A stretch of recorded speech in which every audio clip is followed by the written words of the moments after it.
En ouverture de la 4e édition du RIMO, le Fashion Innovation Week de Pointe-Noire, le promoteur de l'événement, le styliste Lio Cruz, a animé une conférence de presse le 18 août à l'hôtel Colette. Placée sous le terme « Une mode engagée portée avec cœur et solidarité », la rencontre a permis d'exposer les grands axes de cette édition, axés sur le lien entre création textile et action sociale. Le RIMO est venu avec un esprit où il faut se perfectionner. Parce que aujourd'hui, il faut le dire, l'Afrique de l'Ouest a plus de potentiel créateur, a plus évolué dans l'industrie de la mode. Et moi, ayant effectué ces voyages en Afrique de l'Ouest, j'ai essayé de voir comment fonctionne chez eux.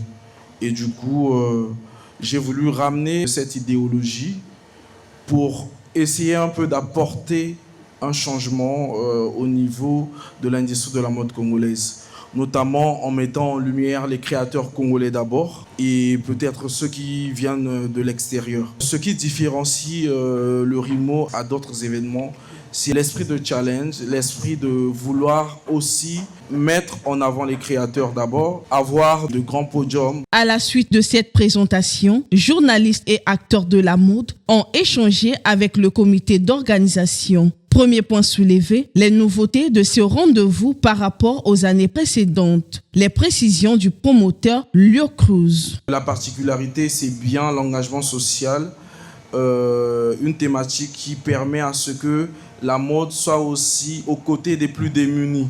Donc voilà la particularité de cette édition, premièrement. Deuxièmement, nous avons la qualité des invités qui y seront.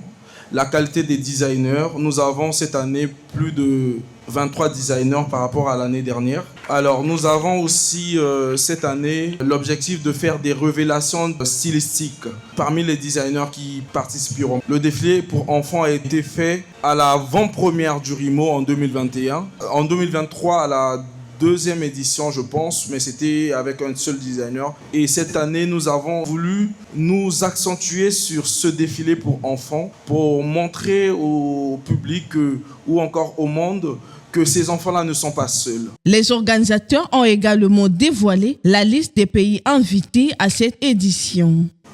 Pour cette édition, nous avons eu plus de créateurs que l'année dernière. Nous avons le Togo, la Côte d'Ivoire, la RDC, le Tchad, des Congolais qui vivent au Maroc, ceux qui vivent également au Sénégal qui se sont déplacés. Autre question au cœur des échanges, les critères de sélection de l'Égérie 2026. Déjà, pour toutes les éditions, nous avons eu des égéries femmes. Et cette année, nous avons pensé à un homme qui allié avec notre thème, une mode engagée portée avec cœur et solidarité. Nous avons voulu avoir une personne humaniste, sérieux, qui porte de l'amour en lui.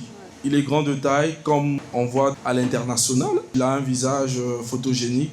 Fidèle à sa démarche solidaire, le RIMO réaffirme son engagement auprès des personnes vulnérables à travers plusieurs actions sociales ciblées. Nous avons organisé une collecte de dons et de fonds pour remettre à quelques orphelinats et aussi à quelques enfants démunis de la rue. Aussi, le jour de la grande soirée, nous avons prévu de faire aussi la levée de fonds pour ces enfants-là, leur offrir des kits scolaires pour la prochaine rentrée. Ambition affichée par les organisateurs, ancrer durablement le RIMO comme un événement incontournable à Pointe-Noire et lui donner à terme une portée internationale. Nous sommes en train de mener un combat où nous voulons créer des écoles de mode et nous voulons appeler ces enfants à venir se former, à ne pas se dire que la rue c'est pour eux un moyen d'existence jusqu'à l'infini, mais leur apprendre un métier. Le RIMO sera vraiment une très grande vitrine